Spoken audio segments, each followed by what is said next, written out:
Yo, what's going on, everybody? Too early for first what the fans? I don't know. Hey, Clark, what's going on, man? I appreciate you guys joining in.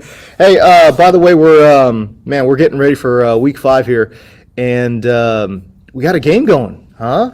Got a little London action going right now, which is great. Appreciate everyone kind of jumping in. Marcus Murray, I see you in there. Britt Anderson, Ken Tran, what's cracking? Yeah, man, I'm going to get to all you guys' questions in just a little bit here. Let me pull up my data here. I know I'm running just a touch late. And man, I forgot all my shit today. I did. Usually I got like a light going. I got, my headphones in and everything. Now I'm just straight up going off these crappy ass MacBook microphone thing, which is not ideal. I usually got a light going. I got everything going usually, but no, man, I'm struggling this morning, dude. I was running a little bit late. Was up last night.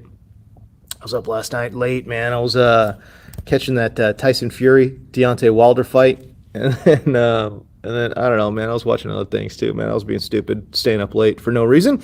But here I am. We're here early, baby. We're doing this damn thing.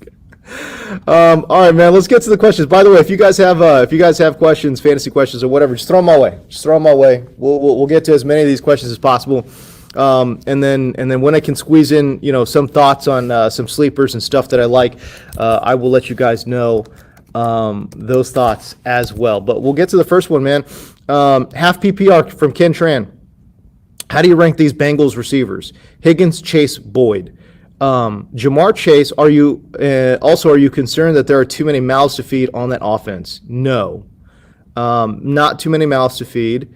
I get what you're saying a little bit. Like, it's interesting, right? Like, Jamar Chase is a top 12 fantasy wide receiver in full point PPR. I don't know what he is in half. I know that's the Yahoo standard, but I don't play in any half leagues, man. I think I'm just all in PPR. Anyways, by the way, man, can you guys let me know in the chats, is the audio coming in okay? Like, I really don't have a way to hear myself, which is problematic. But yeah, just let me know if the audio is coming in all right, man, because I'm just using these stupid MacBook Pro speakers, man. Like, I don't know what's going on. Anyways, half PPR. Marcus, thank you, man. Appreciate it. Thank you. Okay, so cool. Half PPR. I think Jamar is an absolute must start. There's no Jair Alexander, obviously, for Green Bay. And what I kind of sort of like about it is that Green Bay's probably going to put some points up, right, on this Bengals defense. I think the Bengals defense has played better this year. I mean, hell, listen, they've played a lot better this year than they did last year. But Green Bay should be able to put a lot of points on, which means that Joe Burrow, Jamar Chase's entire Bengals offense needs to play catch up. And I think because Joe Mixon is also banged up, they don't really have a run game that they can lean on, which would be critical against Green Bay to kind of keep the score a little bit more close. But listen, I loved Samaje Perine coming out of school, but we're a long way away from that. You know what I'm saying? So I don't think Cincinnati's going to have a great run game to be able to kind of keep this one a lower scoring game. I think it's just going to be open floodgates. And Jamar Chase, I think, with no Jair Alexander, absolute must start. And then after that, I think Tyler Boyd's your guy. Like, I love T. Higgins too. Don't get me wrong, I love T. Higgins. And I think all three of those guys have an opportunity in any kind of PPR format to play well. But I think Jamar's the absolute must start. After that, I would probably go Boyd, and then maybe Higgins. Boyd and Higgins are right there, man. So that's kind of how I would view that. But no, in particular, in today's game, I don't think there's too many mouths to feed. What I was going to say about Jamar is that he's the wide receiver 12 in PPR, but he's only averaging like 6.5 targets a game, that is not top 12 volume. So it is a little bit surprising. Obviously, a lot of that has come on touchdowns, but yeah, man, I think in today's game, I really like it, and I like it a lot. All right, Marcus Murray, start 2 of these 5. Emanuel Sanders, T. Higgins, Michael Pittman, Devonta Smith, Brandon Cooks. Your wide receivers don't suck too bad. Come on, bro. That's actually, of the non-elite tier, that's actually not bad. Sanders has been great. I think Michael Pittman's been great. Devonta Smith has been, very up and down. And Brandon Cooks Bro, Brandon Cook's top 10 fantasy wide receiver right now, isn't he? I got to look that up now. I'm pretty sure he is, though. And so, yeah, no, I actually don't think that's a bad group. You don't have somebody who's elite, but yeah, I think that's very, comparable. That's very like a very solid group overall. I'm looking at Brandon Cooks. Yeah, there he is, a wide receiver. No, I knew he was top 10. All right, but according to your league, they are awful. People trying to trade bait you, bro. Like, don't fall for that, man. Come on now. No, that's actually a good group. Okay, so of that group, you got to start Emanuel Sanders. Huge potential shootout there against Kansas City.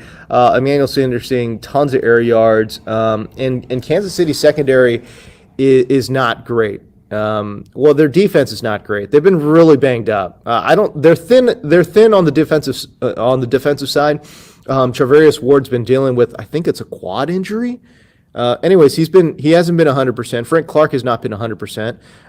And they just don't have a lot of depth on that defense. So I think it's going to be a big time shootout. And so you got to start Emanuel Sanders. So we got one more. I don't think you could start Michael Pittman. I don't know if you guys saw my skip it deal, but Baltimore's been really tough. On wide receivers lined up outside. A little bit more beatable inside from the slot, but from an outside wide receiver perspective, really, really tough go. Michael Pittman plays about 80% of his snaps outside. I think Devonta Smith is an interesting one. Ooh. Golly. That's an interesting one to me, Devonta Smith. And I'll tell you why in just a moment. Carolina, I know, has only allowed the 11th most fantasy points to outside wide receivers, but I think that number is going to start catching up, at least in this particular game. Like, I know they made that move for Gilmore, but Gilmore's not going to play. So actually, I am intrigued there. Hold on, let me look at one more thing. What do they do against slot receivers? Philadelphia. Carolina's been tough. Has Carolina been tough? Let me look for Carolina. Where's Carolina at? Carolina, there they are. Yep, they've been tough. They've been really tough against slot receivers. So maybe we move away from Devonta Smith. You know what? I just started talking about Brandon Cooks. He's a top 10 guy, and I get it. It's a little bit of a fantasy black hole in that matchup against New England. But he sees so much volume. If there's going to be one person that does anything in that game, it's going to be Brandon Cooks. And I'm just going to play that just straight off of volume, honestly. So I might go Emanuel Sanders, Brandon Cooks there. Although I think I am intrigued by Devonta Smith too. So there you go. Britt Anderson, you've got Joe Mixon and Sammy P. Ryan. There you go. What to do? You can't play Joe. I don't think you can play Joe. And if Joe Mixon plays, I don't think you can play Samaje Perine. I think they eat into each other's workload quite a bit. That's tough, right? Because Green Bay is a great matchup. Bottom 10 run defense in the league. And yeah, that's a tough one. But yeah, I don't know if you can play either one. If I had to absolutely one,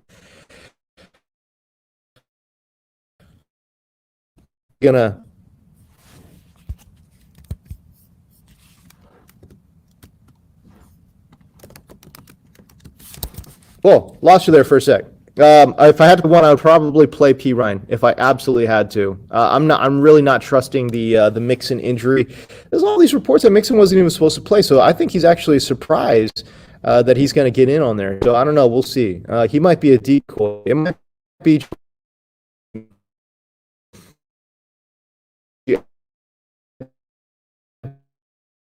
in this match.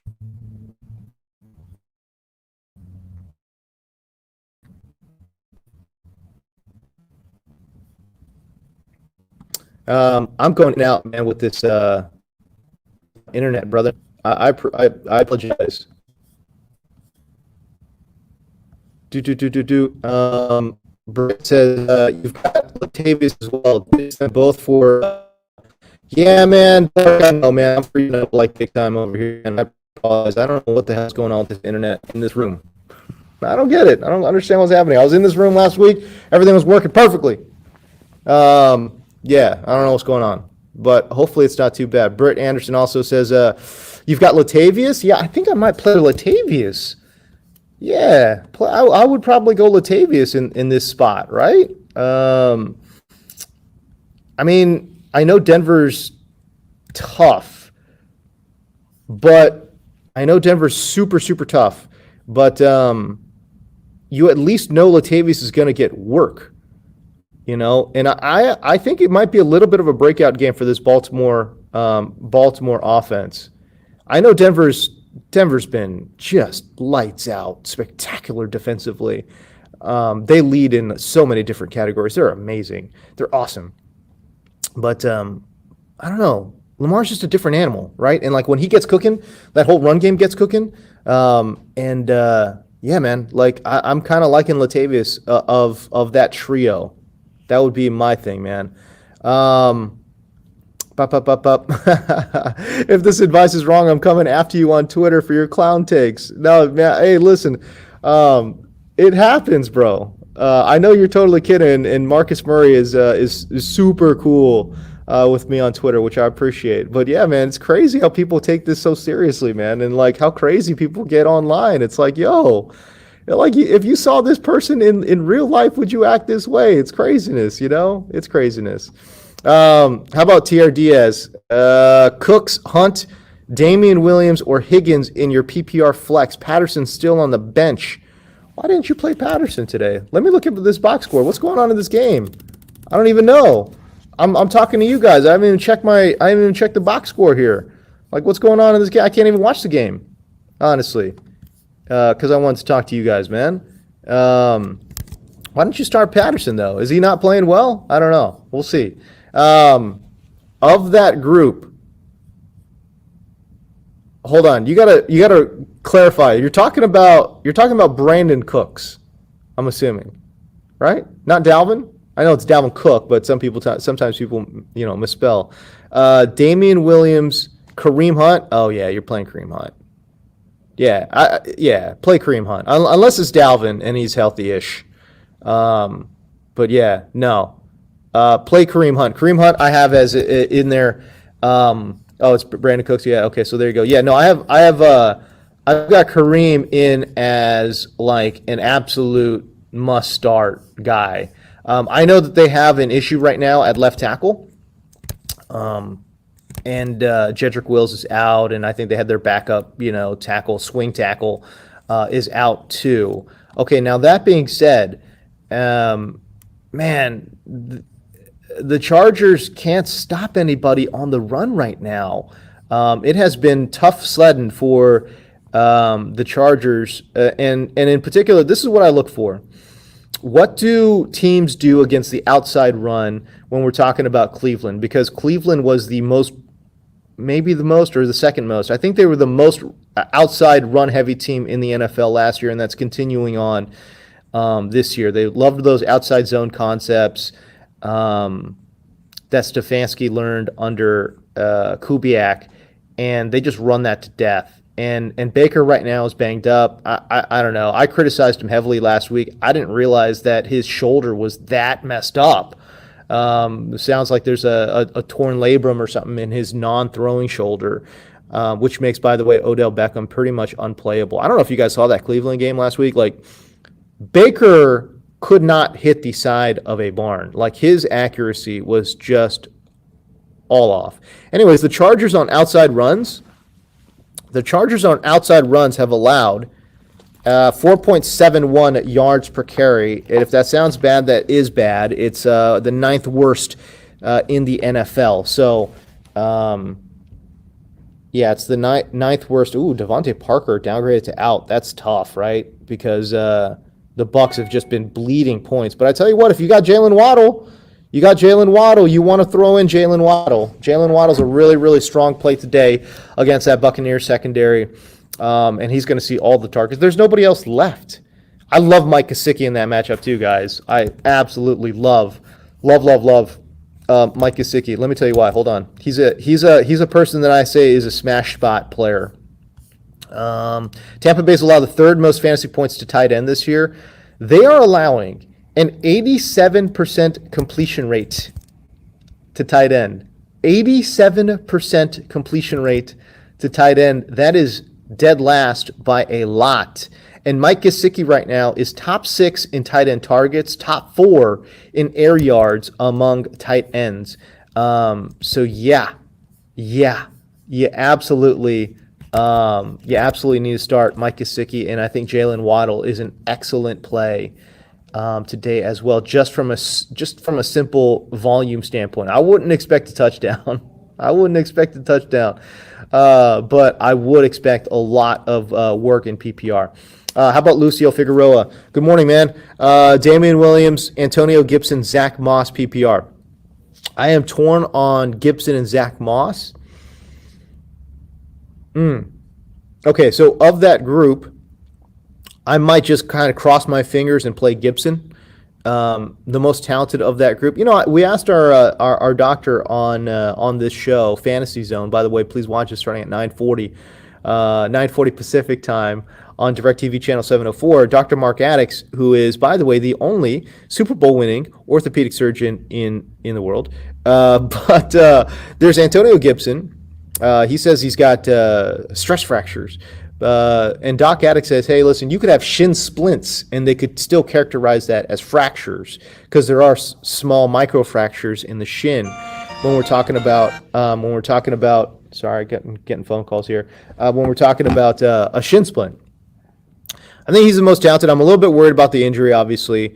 Zack Moss is an interesting one to me too, man. Like, what do we do with Zack Moss? Because I know he's out snapping.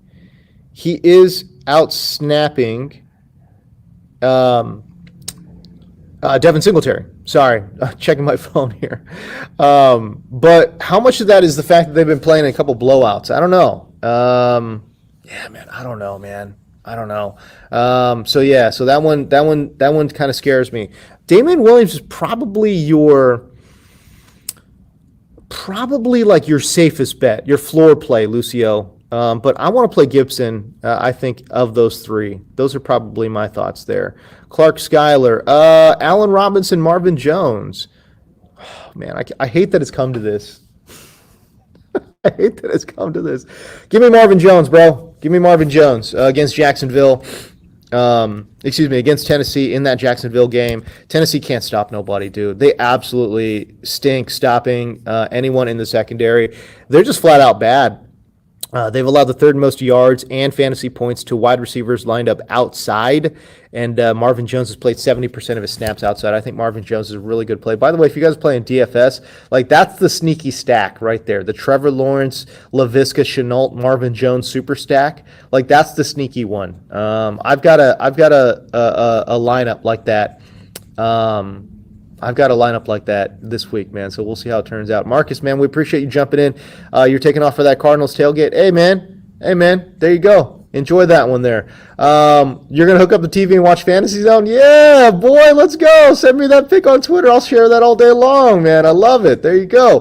Ken Tran, is Mike Davis in the top 20 running backs? Is there still hope for him? No.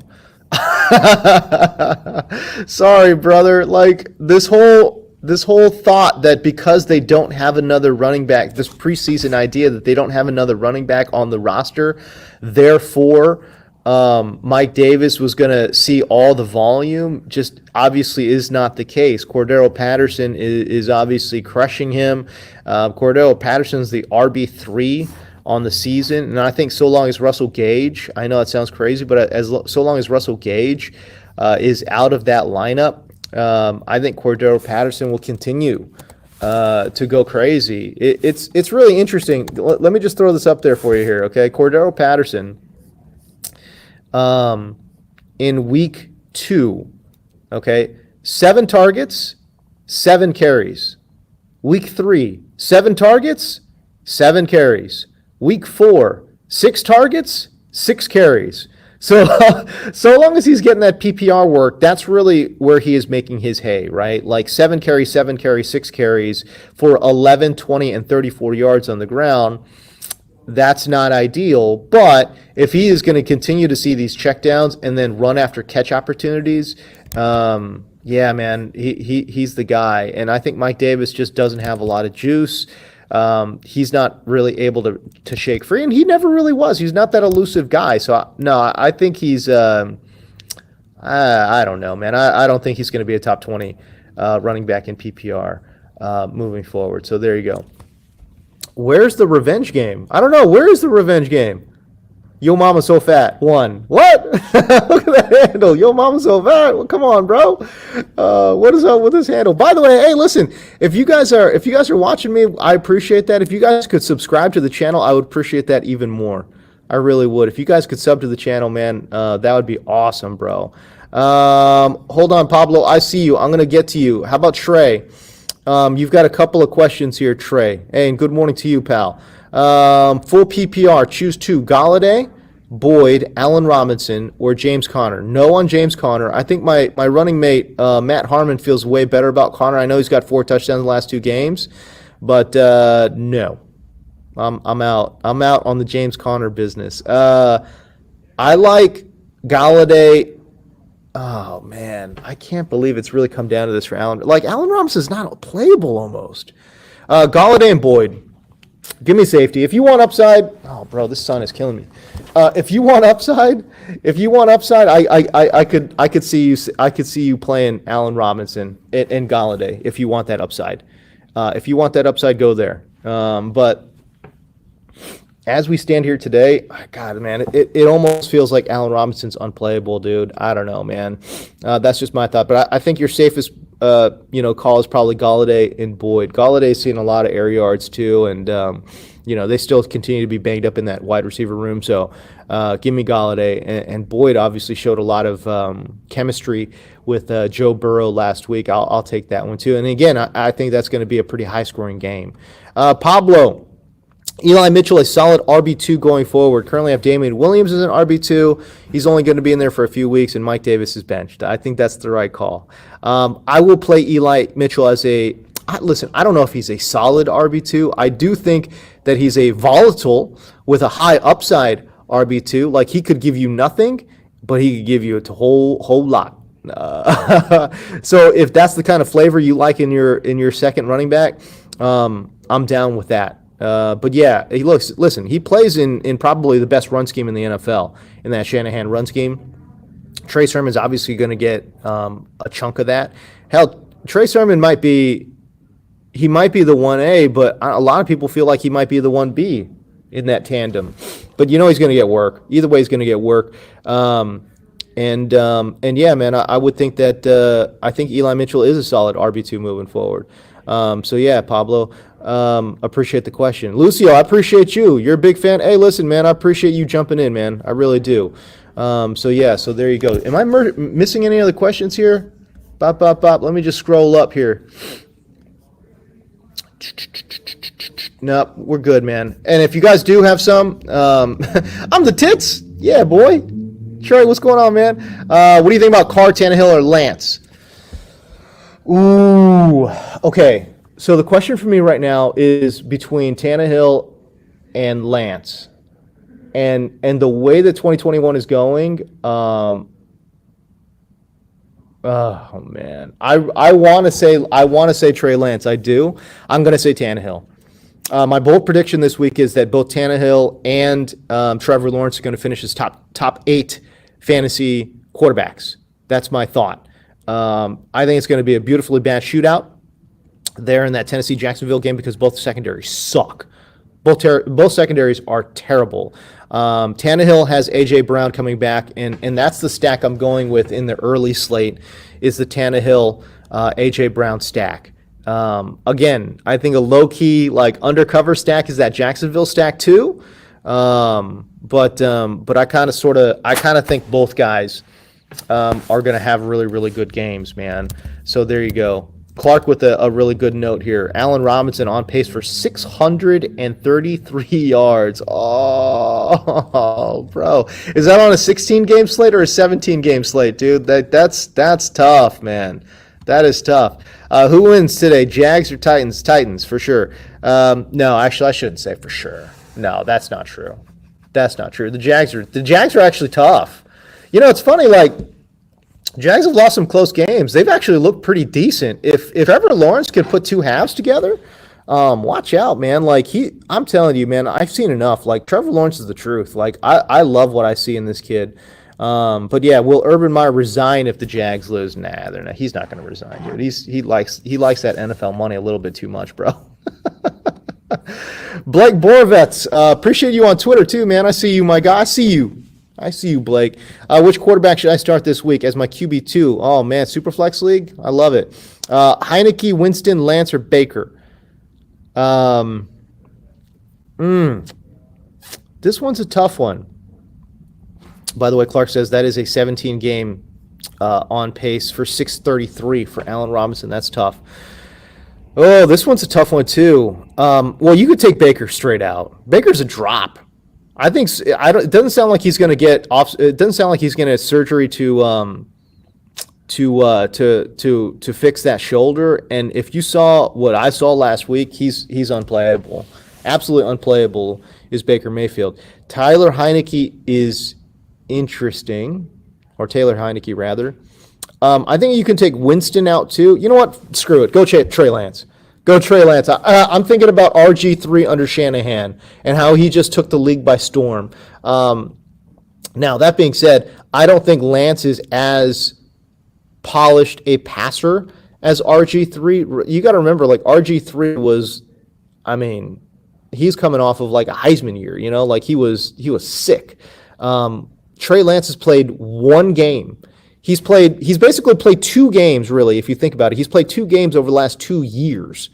That's not ideal. You know what I'm saying? So, or at least the past year and a half, right? So, like, 2 games in the past year and a half, like, not ideal. But he's a hard worker. Everyone says he's a hard worker. We saw enough. Like, he played one half and he posted like 20 points in fantasy. That's all you need to know. Like, the guy could get outside the pocket. By the way, him running around with that chain on and everything, like, tell me that doesn't scream Colin Kaepernick. Like, I'm like watching him run. I'm like, yo, am I transported back to like the early 2000s? Like, what's going on here? That looked like, I mean, that straight up looked like Kaepernick against the Packers, bro. Just running around like a madman. It was great. No, you know what? The more I talk I'm talking myself into this. Start Trey Lance. By the way, I have Trey Lance. I'm starting him in my big money $1,000 14-team league. I've got Trey Lance in there. I've got Danny Dimes on my bench, and Danny Dimes has been exceptional. But I'm starting Trey Lance this week too, man. So there you go. Guys, I'm really running down on it, man. It's 8:03. I got to get going. I got to get going pretty soon here anyways. So I appreciate it. But if you guys have any last-second questions, throw them my way. Otherwise, let me just throw out a couple of stats here for you that I love. By the way, if you guys would like and subscribe this video, like the video, subscribe to the channel, man, that would be awesome. That would be awesome. I would really, really appreciate that. And if you guys could tell a friend to subscribe too, man, that would be dope. So yeah, so Blake, what was it? A-Rob, March to 1200 candidate. Yeah, I know, sad, right? Blake Borovitz, you got him too. Yeah, just keep him. Yeah, you know what? Keep him in there, bro. Don't second guess yourself, dude. Don't second guess yourself. You're good. You're straight. Hold up. Let me throw out some things here for you. All right. I love. By the way, if you're talking DFS, I like Randall Cobb at $4,000. No MVS. The dude is cheap in DFS this week, at least on DraftKings. Randall Cobb, 6 targets, 5 receptions, 69 yards, 2 touchdowns last week, and obviously he has built-in chemistry with Aaron Rodgers. Honestly, let's be real here. That Green Bay offense, I thought, looked better without MVS and with more Randall Cobb. So Randall Cobb for $4,000 is mad cheap. Mike Gesicki for $4,200. I don't know if you guys missed it early on, but like, yeah, that's mad cheap as well. I like Marvin Jones at $5,700. That's really good. Jamar Chase at $5,800 is like, that's a smash. Like, you should absolutely play Jamar Chase in DFS. Like, $5,800 for Jamar is outrageous. First of all, guys, he's the wide receiver 12 in PPR. Like, it's ridiculous. They got no Jair Alexander. Like, it's amazing the prices have not caught up to Jamar Chase. But, yeah, give me that dude all day long. And finally, I'll say this. Like, I know Chuba Hubbard was whatever's last week. I think he breaks out this week. I really do. You know, I was worried that CMC was going to come back. Obviously, sounds like he's not. He's been ruled out, I believe. Anyways, Philadelphia has allowed the 5th most total yards to running backs this year. So, you know, I'm not, you know, the FPA or whatever. Just know that Philadelphia has allowed the 5th most total yards to running backs.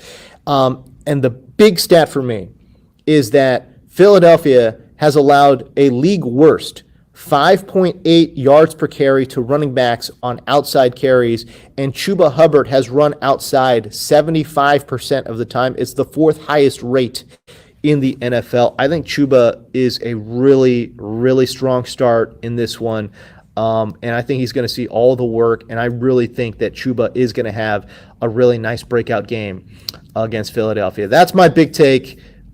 Is that Chuba's going to have a nice game. I think he's going to be a top 10 fantasy running back this week. So that's my stamp this week. I'm stamping it. Really like Kareem Hunt too. Like I said, the Chargers allow 5.02 yards per carry to running back, which is the 2nd highest in the NFL. They got that offensive line issue, which I know is problematic. But still, though, from what I've seen, the Chargers really struggle stopping the run. If you guys missed it this morning, I really like Hunter Renfro as well. Chicago's allowed the 2nd most fantasy points to wide receivers lined up inside, and Renfro is seeing 7.5 targets per game. Believe it or not, that's actually more targets than Jamar Chase, okay? So he is actually seeing really good work. Finally, if you guys need one tight end play, how about Dalton Schultz? If you like him in DFS, $4,400. The Giants have allowed a touchdown to a tight end every single week this year. This has like Cardinals vibes from like 3 years ago. You guys remember when the Cardinals couldn't stop nobody at the tight end position? It's got those vibes, man. Schultz is actually tied for the team lead with 3 touchdowns when we're talking about the Dallas Cowboys. So I like the matchup for Dalton Schultz, and he's pretty affordable, $4,400 in the late game slate there. So that's pretty good. Hey, man, I appreciate you guys joining in, man. I got to run. I do got to run. And I just want to say thank you to everyone out there, man, for throwing that in. Ken Tran, one last one, and then I got to bounce, man. What do you think? Packers minus 2.5. Yes, I think they cover. Cowboys minus 6.5.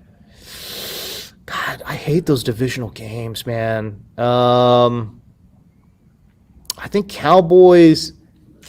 Everything in me says the Cowboys cover 6.5, but divisional games just throw me for a loop, man, and I think that one could get a little crazy. Giants, Bills plus. Bills plus 3. That's another one I'm not touching. I have no idea. How do you like? Yeah, that one's tough. That one's tough. If I absolutely had to pick, I would pick KC minus 3. I don't know, man. God, that one's tough. And then finally, Vikings minus 8.5 versus Detroit. I like Detroit there. I do. Minus 8.5. I like Detroit in that one. They've been playing tough. And then Titans minus 4 at Jags. I'm not touching that one either. I like the Jags a lot in that game. I don't like them so much to say Jags money line, but almost Jags money line. You know what I'm saying? Almost Jags money line. That would be my thing. Hey, DJ Sport. Hell yeah, football, baby. He's my producer, man. I love DJ to death. He's the guy. He and I are the ones that come up together and come up with these skit ideas. And I'll see you in just a little bit there, pal. All right, Clark, we'll see you in the show, man. And we'll see you on Twitter. I got to bounce, guys. Hey, I appreciate it. And again, if you guys are just joining me, please, man, subscribe to the channel, man. All right, we'll see you guys later.